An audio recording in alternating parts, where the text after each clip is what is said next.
At the beginning of the story, we meet a man named Max, one of the few survivors struggling to stay alive in a brutal wasteland. Years earlier, a devastating nuclear war had destroyed civilization and turned the world into a lifeless desert. Humanity had been pushed to the edge of extinction, and only scattered groups of survivors remained. One day, Max notices several unknown vehicles racing toward him across the barren land. Realizing trouble is coming, he immediately starts his car and speeds away. The strangers begin chasing him without hesitation. These men are known as the Skull Riders, warriors suffering from a deadly disease. To survive, they constantly need blood from healthy people. That is exactly why they are hunting Max. The Skull Riders eventually ram Max's vehicle, capture him, and drag him back to their stronghold. There, Max is turned into a living blood bag. They write his blood type across his back so anyone who needs it can use him as a donor. Afterward, they begin marking him with the symbol of their gang. A short time later, Max somehow manages to break free and attempts to escape. But while running, he starts seeing disturbing visions of people begging him for help. These are people he once failed to save, and their memories continue to haunt him. Before he can get away, the Skull Riders catch him once again. The story then shifts to a powerful ruler named Immortal Cain. Because he also suffers from the same deadly illness, he wears a specially designed suit of armor. Every Skull Rider serves him with complete loyalty and worships him like a god. Immortal Cain controls nearly everyone in the region because clean water has become the most valuable resource on Earth. Most water sources have disappeared, and only Cain possesses the machines capable of extracting water from deep underground. He keeps countless people imprisoned so their blood can be harvested whenever needed. Life under his rule is worse than a nightmare. From time to time, Cain releases small amounts of water to the desperate crowds below. The supply is so limited that people fight each other just to catch a few drops. We are then introduced to Raven, one of Cain's most trusted warriors. On this particular day, Cain orders her to travel to Oil Town with several Skull Riders and bring back a fresh supply of fuel. Raven climbs into her massive war tanker and begins the journey. At first, everything appears normal as she heads toward Fuel Town, but suddenly, she turns the vehicle onto a completely different route. Since Raven is the commander leading the convoy, the Skull Riders following her do not question the change. They simply continue driving behind her. Meanwhile, a small disabled man working for Immortal Cain is watching Raven through binoculars from a distant lookout point. He quickly informs Cain that Raven is no longer heading toward Oil Town and has taken another path instead. The moment Cain hears this, he rushes toward a secret chamber hidden inside his fortress. Inside that room, he had been keeping 5 young women captive. His plan was to force them to bear his children and continue his bloodline. However, when he reaches the chamber, every single woman is gone. The room is completely empty. Cain instantly realizes what has happened. Raven has helped the women escape. Furious beyond control, Immortal Cain declares that his entire Skull Rider army must hunt them down and bring them back. The announcement excites every Skull Rider. They truly believe Cain is a god. According to their beliefs, if they die serving him, they will be rewarded in paradise after death. Filled with excitement, the Skull Riders grab the steering wheels of their war vehicles and prepare for the chase. At that moment, we meet Leo. Unlike the others, Leo is extremely weak and sick. Because of his condition, Max's blood is being pumped directly into his body to keep him alive. While receiving the blood transfusion, Leo notices David carrying away the steering wheel from his vehicle. Leo immediately stops him. "That's the steering wheel from my car," he says, "and I'm coming with you." David laughs and replies, "You can barely stand on your feet. How are you supposed to fight anyone?" Angered by the insult, Leo strikes him and says, "I want to die for Immortal Cain. I want to earn my place in paradise." Seeing how determined he is, David finally agrees. They then chain Max to the front of Leo's vehicle so that Leo can continue receiving blood from him during the pursuit. Soon afterward, the entire army begins racing after Raven. Before they leave, Immortal Cain gives everyone a strict warning. "The 5 women must not be harmed," he says. "They are meant to become the mothers of my children." Leo accelerates at incredible speed. A moment later, Immortal Cain notices him among the vehicles. The simple fact that Cain looked at him fills Leo with joy. Turning toward David, he proudly says, "Paradise is waiting for me." Then he slams the accelerator and pushes his vehicle even faster. Meanwhile, Raven is already far ahead of Cain's forces. She is driving east at full speed. She believes that somewhere in that direction lies a fertile green valley filled with water, vegetation, and a chance for a better future. Holding on to that hope, she continues leading the 5 women toward their destination. The Skull Riders traveling with her have no idea about her real plan. They simply continue following orders. However, when they begin noticing signals coming from Cain's pursuing army, they start becoming suspicious. They ask Raven why the Skull Riders are chasing them. Raven refuses to answer. Instead, she simply tells them to keep moving forward. A while later, the convoy enters the territory of another gang. The gang immediately launches an attack. Raven's men fight back without hesitation, blasting enemy vehicles and tearing through their defenses. But then the opposing gang brings out an enormous and heavily armed war truck. At the same time, Leo's vehicle has already managed to get dangerously close to Raven's tanker. Leo, David, and the other Skull Riders join the battle,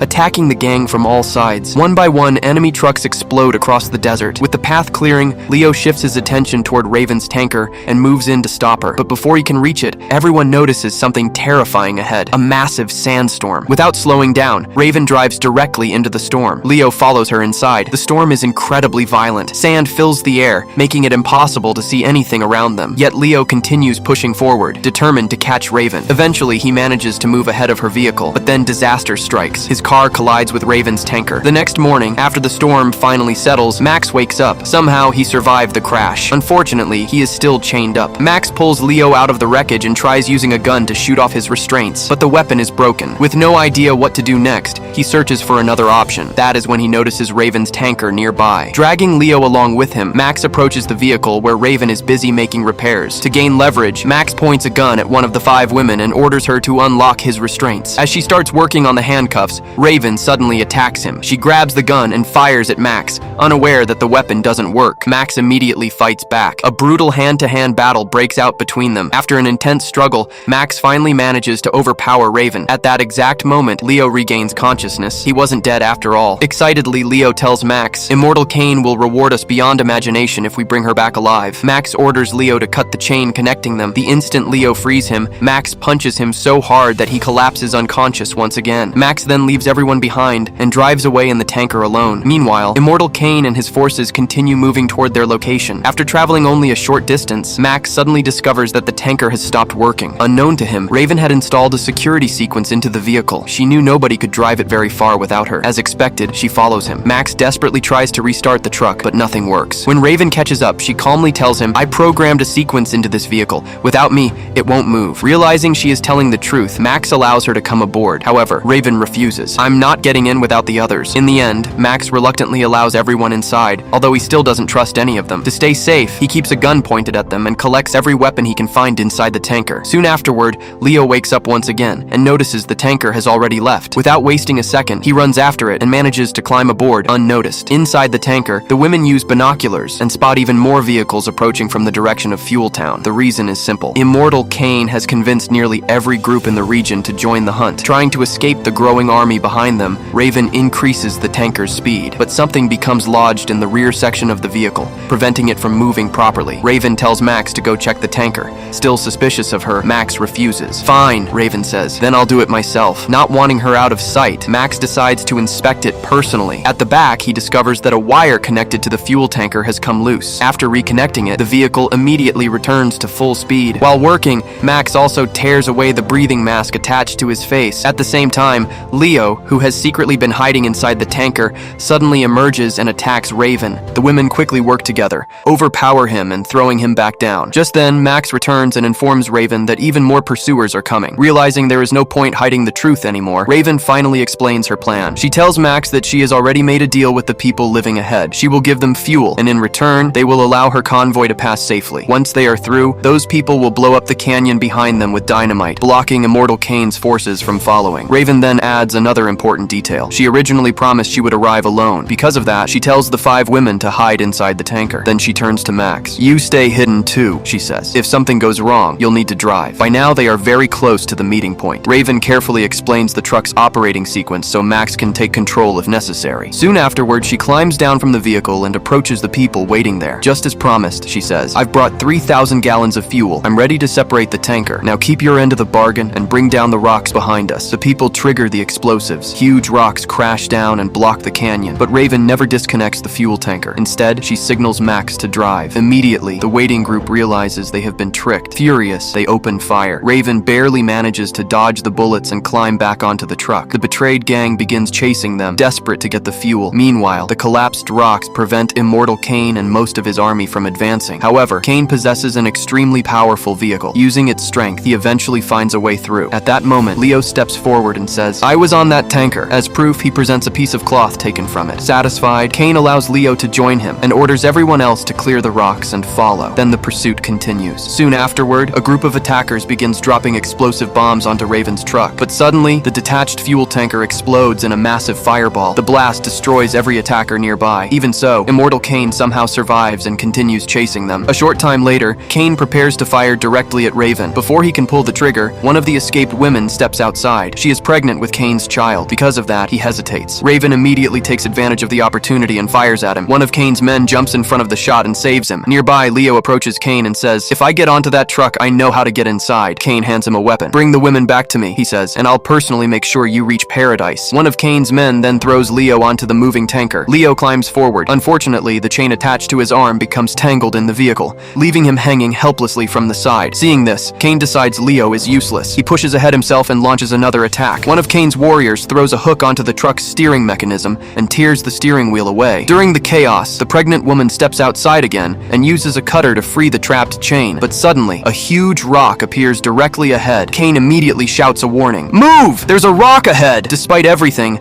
he still doesn't want her harmed because she is carrying his child. She manages to get clear just in time. However, as she attempts to climb back into the truck, the door breaks apart beneath her. She falls. Cain instantly swerves his own vehicle in an attempt to save her, causing a serious crash. When he reaches her, he discovers the terrible truth. Both the woman and the unborn child are dead. The loss drives him into uncontrollable rage. Not long afterward, two of Cain's allies arrive on motorcycles. He orders them to race ahead and stop the truck. Inside the vehicle, the remaining women beg Max to stop, but Max responds coldly. "She died under those wheels. We have to keep moving." The journey continues. After traveling a little farther, the truck's engine overheats badly. They are forced to stop. Max pours water into the engine to cool it down. During the delay, one of the women becomes terrified and tries to run away. "I don't want to die," she cries. "I'm going back to Immortal Cain." At the same moment, Raven spots hostile riders approaching. Without hesitation, she opens fire on them. Meanwhile, the others try convincing the frightened woman to stay. "He only uses us," they tell her. "We're never going back." Eventually, she changes her mind, returns to the truck, and the group continues their journey across the wasteland. As they continue their journey across the wasteland, Max turns to Raven and asks, "Where exactly is this green valley?" Raven looks ahead and replies, "It's somewhere to the east. We'll have to travel all night if we want to reach it." After thinking for a moment, Max says, "We need someone watching our rear. If anyone follows us, we need to know immediately." One of the women volunteers without hesitation and heads to the back of the tanker to keep watch. While standing there, she suddenly hears a familiar voice. It's Leo. She finds him sitting alone, looking completely defeated. Leo admits that he feels worthless. In his mind, Immortal Cain has already abandoned him and decided that he has no value anymore. The one purpose he believed in has been taken away, and now he feels like he has nothing left to live for. The woman patiently talks to him and manages to calm him down. As the convoy keeps moving forward, night eventually falls. A while later, they enter a massive swamp. The deeper they travel, the softer the ground becomes. Before long, the huge tanker begins sinking into the mud. While everyone is trying to figure out what to do, Max comes up with an idea. Knowing that Immortal Cain and his army are still chasing them, Max secretly plants explosives throughout the swamp and then rejoins the group. Not long afterward, Cain's convoy enters the same area. The moment the vehicles reach the planted explosives, a series of massive explosions erupts across the swamp. The blasts force most of the pursuing vehicles to stop immediately. Because the ground beneath them is nothing but mud and marshland, many of the vehicles become trapped and unable to move. Only one manages to push through and continue the pursuit. Meanwhile, Raven's tanker becomes stuck as well. Everyone works together trying to pull it free. They push, they pull, they strain with everything they have, but the tanker doesn't move an inch. Just then, Leo appears. The moment everyone sees him, several guns are pointed directly at him. Before anyone can pull a trigger,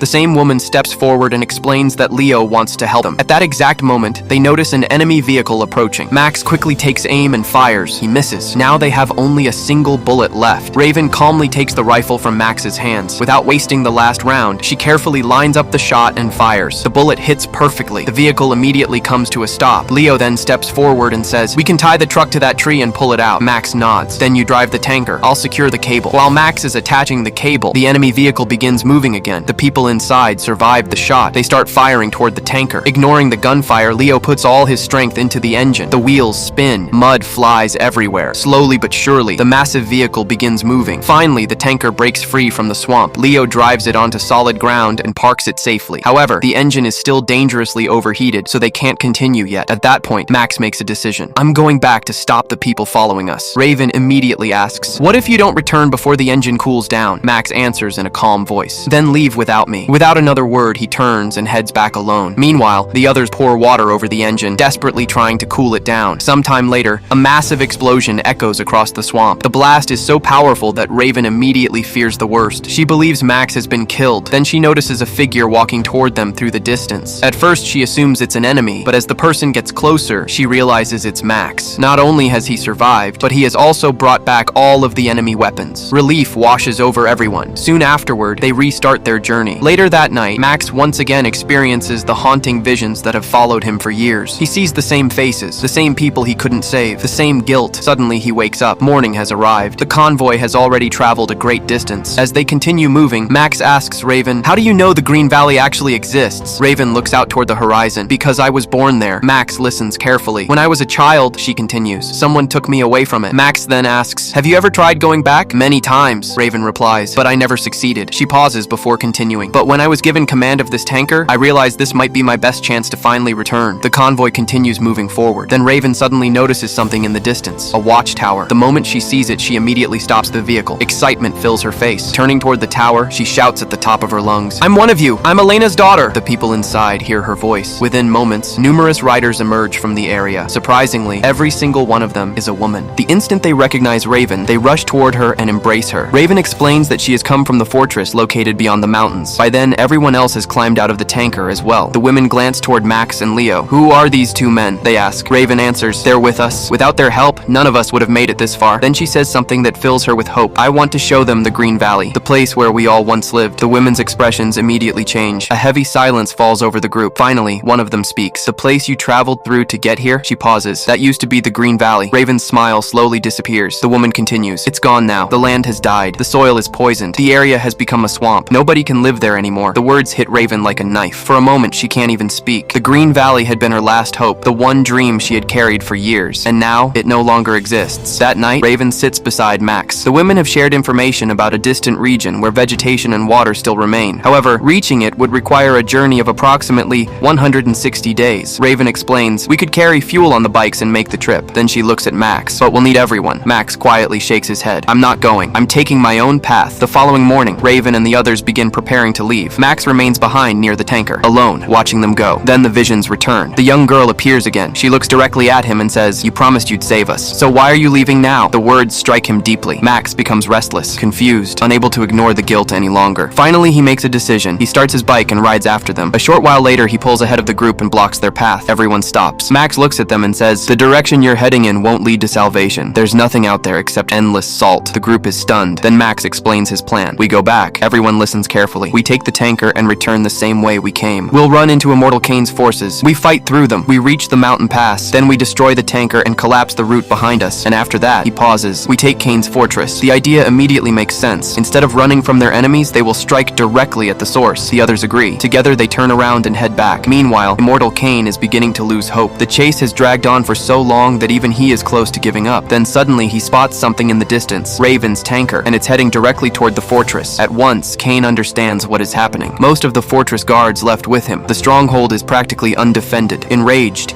he orders every remaining warrior to attack. He personally joins the assault. The battle begins immediately. During the attack, the tanker's engine suffers severe damage and eventually stops functioning altogether. The vehicle cannot continue. With no other option available, they ask Leo to repair it. Unlike the others, Leo is actually a skilled mechanic. While Leo works on the engine, Max moves toward the rear of the tanker. Immortal Cain's warriors begin throwing hooks onto the vehicle, trying to drag it to a stop. Max grabs a cutter and starts severing the cables one by one. But before long, several enemies climb onto the tanker and attack him directly. A brutal fight erupts. Max takes them down one after another. Then, an archer appears. An arrow strikes Max. The impact causes him to collapse unconscious. In that moment, the vision of the young girl returns once more. The memory shocks him awake. His eyes snap open. Immediately, he jumps back into the fight. Max continues battling the attackers. Then another enemy strikes him. This time, Max nearly falls off the tanker completely. Just before he slips away, Raven grabs his arm and saves him. Seeing this, one of Cain's men fires an arrow at Raven. The arrow hits. The wound is deep. Blood begins pouring from her body. Yet even then, Raven refuses to let go of Max's hand. At the same time, a heavily armed flamethrower truck races toward Max. It is seconds away from killing him. Then Leo appears. Without hesitation, he throws himself forward and shoves Max out of danger. The push sends Max crashing onto the enemy vehicle instead. Max survives. Once aboard, he fights through the crew and kills everyone on it. However, Cain's forces quickly attack that vehicle as well. The truck is about to explode. At the very last second, Max leaps onto another moving vehicle. The truck behind him explodes in a massive fireball. The resulting chain reaction destroys several more vehicles at once. Meanwhile, Immortal Cain positions his own vehicle directly in front of Raven's tanker and blocks the path. Raven knows the time has come. She turns toward Leo. "Drive the truck." Then she heads straight for Cain. Seeing her move, Max follows to help. Raven successfully reaches Cain's vehicle, but Cain's loyal warrior Carter steps in her way. Before Carter can stop her, Max arrives and manages to knock him unconscious.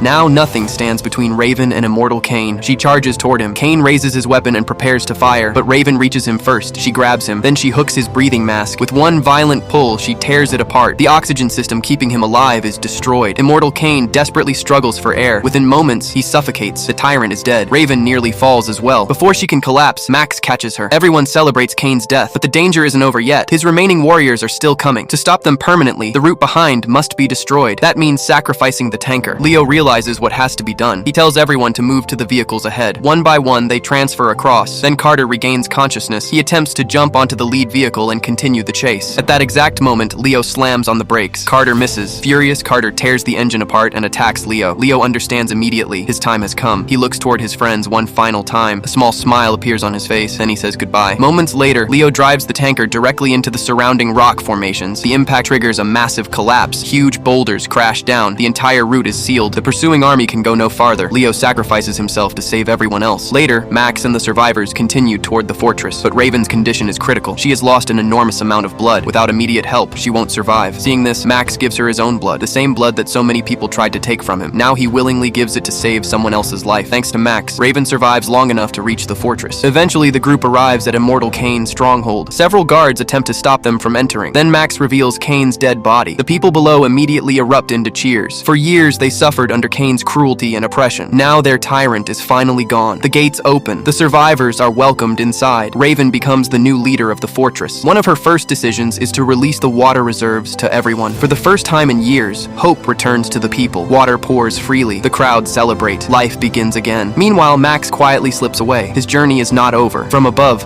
Raven watches him disappear into the crowd. For a brief moment, their eyes meet. No words are exchanged. None are needed. Deep down, Raven silently thanks him. Because Max didn't just save lives, he gave countless people a reason to keep living. And with that, the story comes to an end. If you enjoyed this epic story, be sure to subscribe, because the next unforgettable adventure is just around the corner.